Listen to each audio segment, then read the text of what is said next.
kungazi Tito Lokilo ndakanzwa Tito achitaura nezvangu pane imwe interview so ndatisingazvitarisiri kuti kuchiri vanhu vachiri kutenda kudaro. Chinhu chatoda kudzidzisana mulife ndechekuti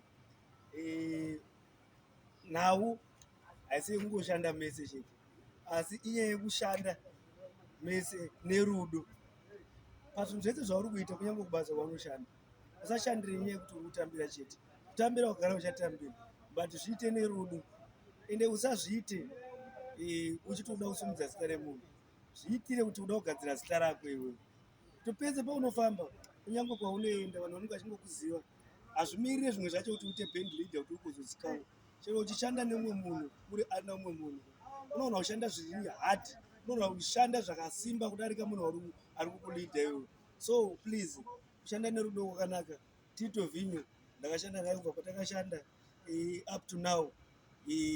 Kusaidi kwangu hangu inini zvinhu zvandichinjira, ine ndoziva kuti akaisa hende, asi ega kunotonera mwana panhasi tikumbotaura zvake chete.